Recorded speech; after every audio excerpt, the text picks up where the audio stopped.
Bonjour, bonjour. Bonjour à tous ceux qui sont là, qui se connectent maintenant pour ce petit direct. Bible and Coffee au pied du lit. Dernier jour de la semaine, on est vendredi. Bienvenue, bon café. Bon café, bon café. Et j'ai un joli verre, hein. Ah, c'est classe, c'est classe.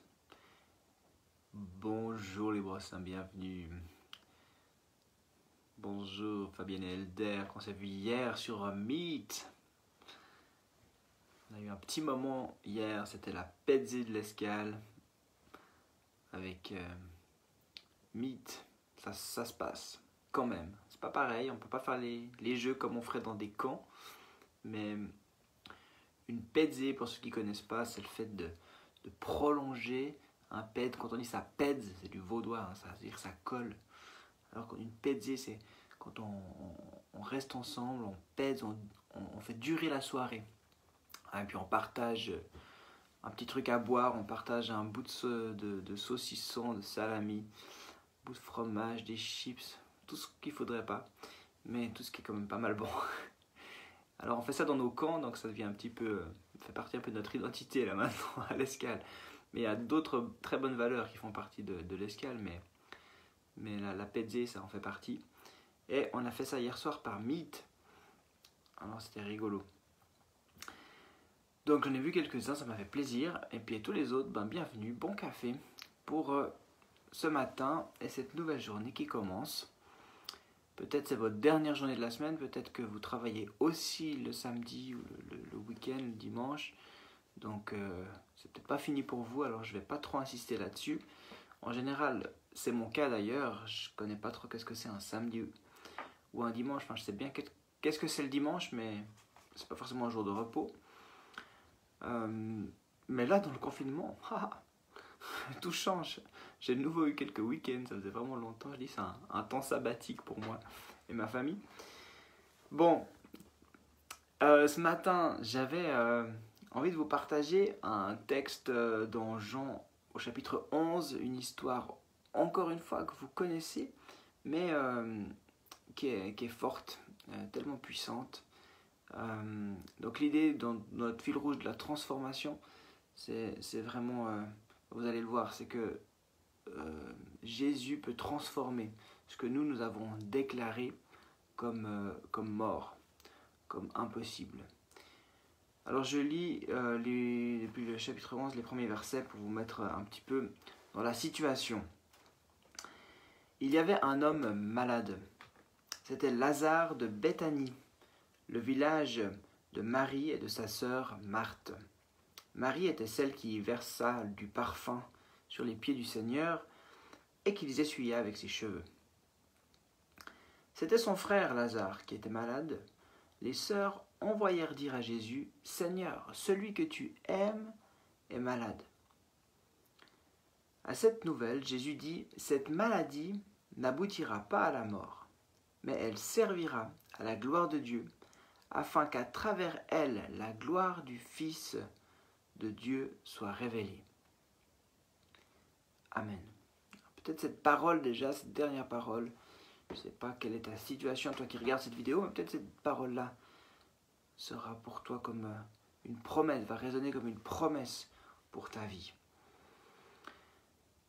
Donc Jésus apprend cette nouvelle, c'est vrai, il avait une affection toute particulière pour Marthe, Marie et Lazare.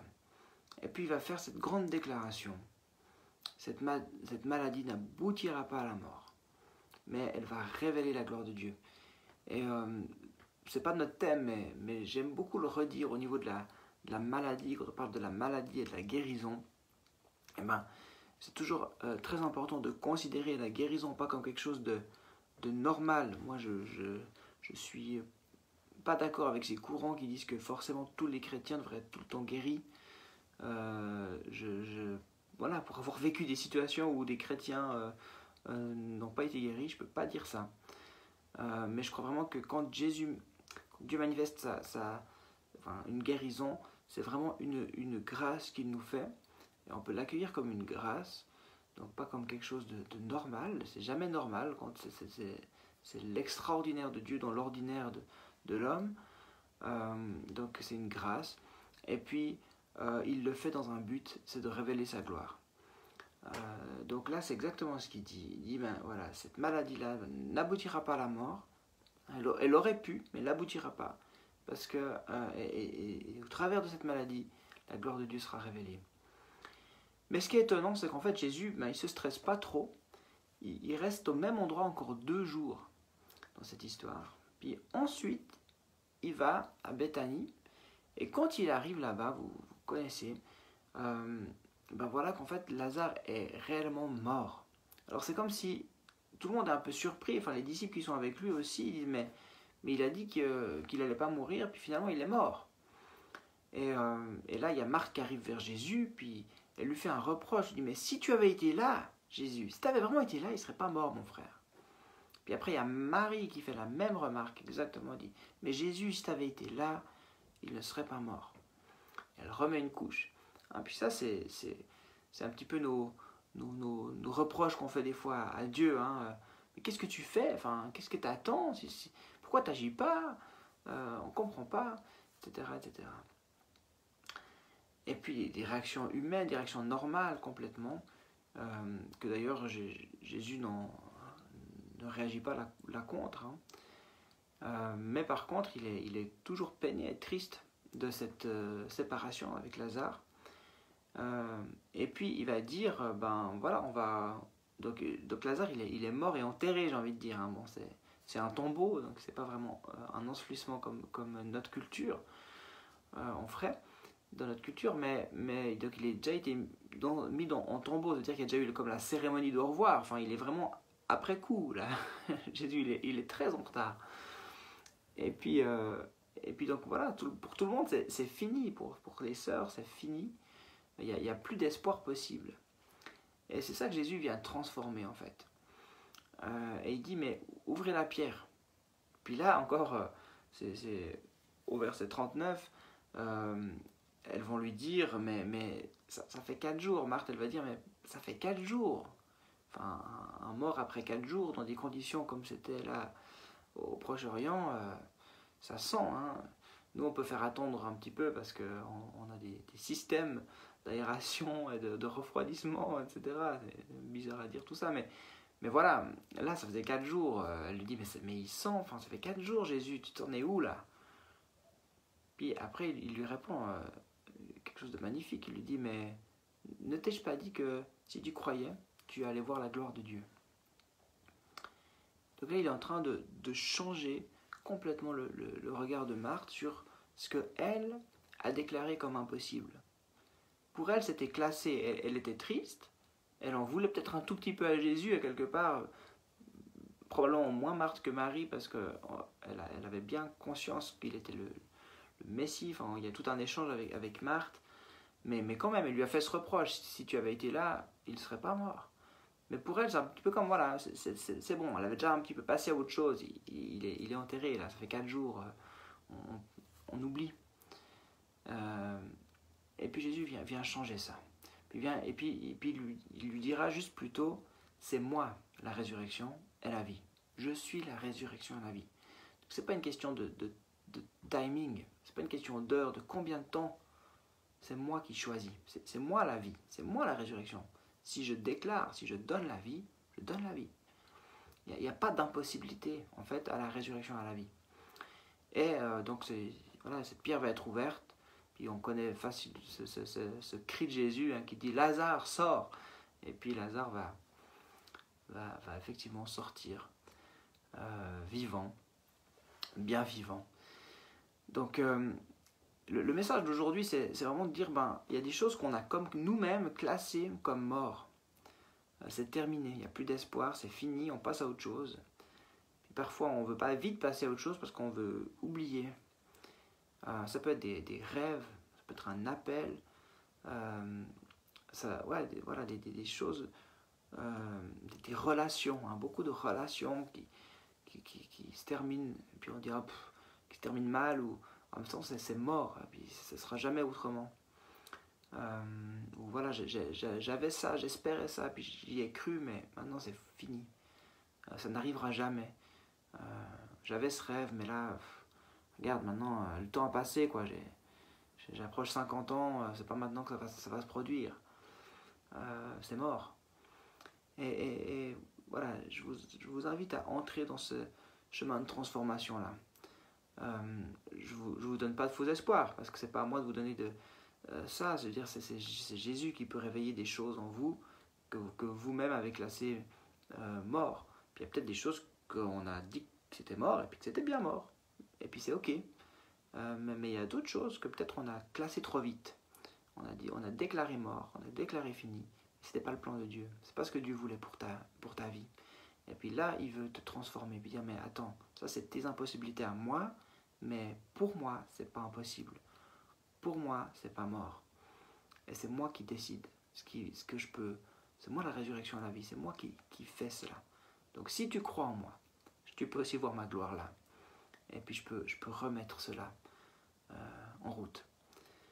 Alors voilà, c'était mon encouragement d'aujourd'hui. J'espère que ça puisse vous encourager aussi, vous redonner espoir peut-être sur un domaine ou un autre, sur un appel, sur un rêve, sur une relation que vous avez déclarée morte. Je prie avec vous pour terminer. Merci Jésus de te présenter comme la résurrection à la vie. Merci d'être ce Dieu de vie, ce Dieu d'espérance. Merci parce que ta parole le dit, rien n'est impossible à toi. Et c'est vrai. Et on veut l'intégrer dans notre vie. Seigneur, on a trop facilement nous-mêmes décidé ce qui était possible ou non, ce qui était mort ou ce qui ne l'était pas. Mais toi, tu nous dis, c'est moi, la résurrection de la vie. Il y a des choses que vous avez déclarées mortes qui ne le sont pas. Alors Seigneur, on veut se laisser transformer dans notre regard pour que ce soit toi qui vienne et qui nous montre ce que toi tu avais mis en nous qu'on aurait déclaré mort, ou ce qui était d'ordre relationnel, qui étaient des relations voulues par toi, qui étaient des bonnes relations, mais qui n'ont pas fonctionné comme nous on aurait voulu, puis qu'on a déclaré mortes. Seigneur, tu viens ranimer, tu viens ressusciter cela. Seigneur, peut-être qu'il y avait cette parole pour quelqu'un qui a vu cette vidéo, puis qui passait par la maladie, avec un certain désespoir, certaine peur, angoisse de la mort. Mais peut-être c'était pour cette personne que tu voulais déclarer que cette maladie n'aboutirait pas à la mort. Merci Saint-Esprit de parler au cœur maintenant. Merci de transformer nos regards dans le nom de Jésus. On t'accueille dans cette journée, on te dit encore qu'on a besoin de toi, Saint-Esprit. Merci pour ce que tu vas faire. Gloire à toi. Amen. Amen. Alors je vous encourage dans cette nouvelle journée, dernière de la semaine pour certains et pas d'autres. On pense bien à vous. Continuez à se soutenir, à prier les uns pour les autres dans ce temps particulier que nous vivons. Et puis je me réjouis de pouvoir vous encourager par une petite vidéo dimanche. Voilà, j'ai eu plein de choses à cœur là dans ces temps de ressourcement, c'est trop chouette. Et je vous bénis abondamment pour cette journée. Salutations chez vous. Et puis bon café. Et, voilà, embrassez tout le monde. Ça marche? Bye bye les amis. Ciao ciao.